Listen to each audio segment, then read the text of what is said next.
Hi hello friends, welcome to FRSS family. ఈరోజైతే మంచి రెసిపీతో వచ్చేసాను.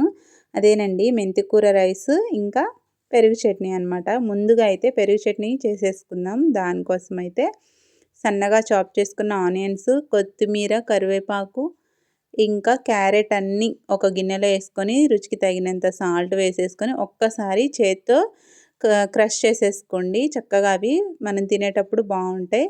ఇప్పుడు డైరెక్ట్‌గా మనకి ఎంత కావాలో పెరుగు అనేది అంత వేసుకొని, పెరుగు బాగా చిక్కగా ఉంటే కొంచెం వాటర్ యాడ్ చేసుకోండి. ఏం కాదు పెరుగు చట్నీ. ఇక పెరుగు చట్నీ రెడీ చేసుకున్నాం కదా! దాన్ని ప్లేట్ పెట్టేసుకొని పక్కన పెట్టేసుకొని ఒక్కసారి సాల్ట్ అయితే అడ్జస్ట్ చేసుకోండి. మనమైతే ఇక రైస్‌లోకి వెళ్ళిపోదాము. రైస్ కోసం అయితే నేనైతే ఎగ్స్ అయితే ముందుగా ఉడకబెట్టుకున్నాను. ఈ 2 వచ్చేసి కలర్ డిఫరెంట్‌గా ఉన్నాయి కదా! అవి నాటుగుడ్లు అనమాట. పిల్లల కోసం అయితే తెప్పించుకున్నాను. ఇంకా నేనైతే బాస్మతి రైస్ అయితే వాడుతున్నాను. దానికి 2 గ్లాసులు రైస్ అయితే తీసుకున్నాను ఫ్రెండ్స్. దాన్ని ముందుగానే కడిగి ఒక అరగంట ముందే నానబెట్టుకోవాలి. నేను మెంతికూర రైస్‌కి ఏంటంటే ఒక 5 కట్టలు మెంతి ఆకులు తీసేసుకున్నాను. చక్కగా అవి బాగా పెద్దగా ఉంటే ఆకులు స్టెమ్స్ వేయకండి. ఓన్లీ లీవ్స్ వరకే వేసి పెట్టుకోండి. ఇవి చిన్న చిన్న మొక్కలే కాబట్టి నేను స్టెమ్స్ కూడా వేసుకున్నాను. ఏమో చేదుగా ఉంటదేమో, మేతి రైస్ ఏంటి అనుకోవద్దు. అసలు చేదు అనేదే తెలీదు. ఒక్కసారి మీరు ట్రై చేసి చూడండి. మీకు చాలా నచ్చుతుంది. అందుకనే నేను చేస్తున్నాను. ఇట్లా మొత్తం స్టెమ్స్‌తో సహా వేసేసుకొని చక్కగా వాష్ చేసుకోండి. డస్ట్ బాగా ఉంటది కాబట్టి. ఇంక తర్వాత కడాయి పెట్టేసుకొని ఒక స్పూన్ ఆయిల్ వేసుకొని 2 టేబుల్ స్పూన్ల నెయ్యి అయితే వేసుకున్నాను. మీకు కావాలంటే పూర్తిగా నెయ్యి వేసుకోవచ్చు. లేదంటే పూర్తిగా ఆయిల్ అయినా వేసుకోవచ్చు. ఇందులోకి మొత్తం హోల్ గరం మసాలా దినుసులు ఉంటాయి కదా! అవన్నీ యాడ్ చేసుకొని 1 మినిట్ ఫ్రై చేసుకోండి. తర్వాత దాంట్లోకి పొడుగ్గా సన్నగా చాప్ చేసుకున్నటువంటి ఉల్లిపాయలను అయితే యాడ్ చేసుకోవాలి. ఒక 5 పచ్చిమిర్చిని చీలికలా చేసి వేసుకోండి. ఒక్క నిమిషం మగ్గిన తర్వాత చూడండి, ఇట్లా ట్రాన్స్పరెంట్ అయితే చాలు ఉల్లిపాయలు. అందులోకి ఒక టేబుల్ స్పూన్ అల్లం పేస్ట్ అయితే యాడ్ చేసుకోండి.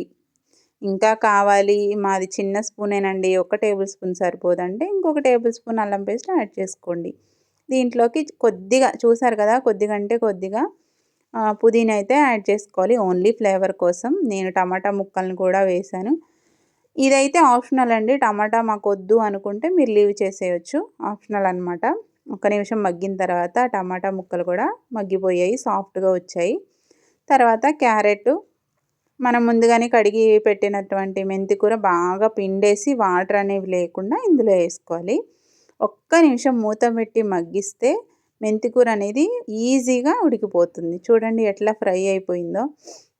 నేను పెట్టిన గిన్నె అనేది కొంచెం స్టీల్ అండి, అందుకని కొంచెం త్వరగా అడుగంటుతుంది. అందుకనే నేను తిప్పుతా ఉన్నాను. ఇట్లా తిప్పిన తర్వాత అందులోకి చూడండి మెంతికూర మంచిగా ఫ్రై అయిపోయింది. దీంట్లోకి పావు టీ స్పూన్ పసుపు, రుచికి తగినంత సాల్ట్ అయితే యాడ్ చేసుకోండి. ఇంకా ఒక హాఫ్ టేబుల్ స్పూన్ ధనియా పౌడర్ వేసుకున్నాను. ఇంకా ఒక half table spoon garam masala వేసుకొని ఒక్కసారి మొత్తం తిప్పేసి ఒక్క నిమిషం అలా ఫ్రై అయినిచ్చిన తర్వాత నేను 2 గ్లాసులు బియ్యం అయితే తీసుకున్నాను కాబట్టి బాస్మతి రైస్ 2కి 3 గ్లాసులు అంటే ఒక్క గ్లాస్ బియ్యంకి 1.5 నీళ్ళనమాట. ఆ కొలతతో తీసుకున్నాను. ఎందుకంటే బాస్మతి రైస్ నానబెట్టుకొని ఉన్నాం కాబట్టి 1.5 తీసుకున్నాను. లేదు మేము అప్పటికప్పుడు వేసుకుంటాము అనుకునే వాళ్ళకి 1కి 2 వేసుకోండి.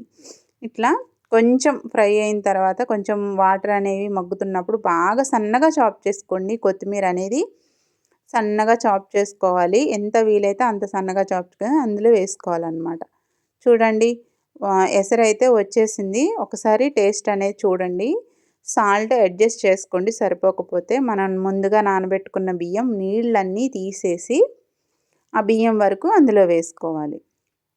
ఇట్లా ఒక్కసారి తిప్పేసి మూత పెట్టేసి ఒక 10 మినిట్స్ హై ఫ్లేమ్లో ఉడికించండి.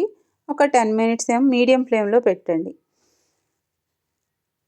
చూడండి దగ్గరికి వచ్చేసింది. నేను ఇప్పుడు ఏం చేస్తానంటే, నేను పెట్టింది స్టీల్ గిన్నె కాబట్టి నేను అడుగున ఒక మందపాటి ప్లేట్ అయితే వేసుకున్నాను ఆ మంటకి దానికి మధ్యన. సో దానివల్ల ఏంటంటే మనకు గిన్నె అనేది మాడకుండా, రైస్ అనేది మాడకుండా మంచిగా ఉంటుందన్నమాట. చూసారా, పొడి పొడిలాడుకుంటూ చక్కగా రెడీ అయిపోయింది. దీంట్లోకి పైన నెయ్యి అయితే యాడ్ చేసుకున్నాను. ఇదేంటోనండి అస్సలు రాలట్లేదు నెయ్యి. మళ్ళీ నేను ఫ్రిడ్జ్లో కూడా పెట్టలేదు, చలి వల్లనేమో. ఇక మొత్తం అయిపోయిన తర్వాత ఒక ప్లేట్లో తీసుకొని మంచిగా వేడివేడిగా లాగించేయండి.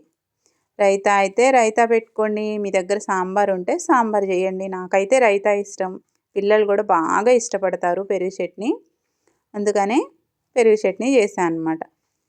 మీ దగ్గర ఏ నాన్ వెజ్ కర్రీస్ ఉన్నా పెట్టుకోవచ్చు. Thank you friends, bye bye.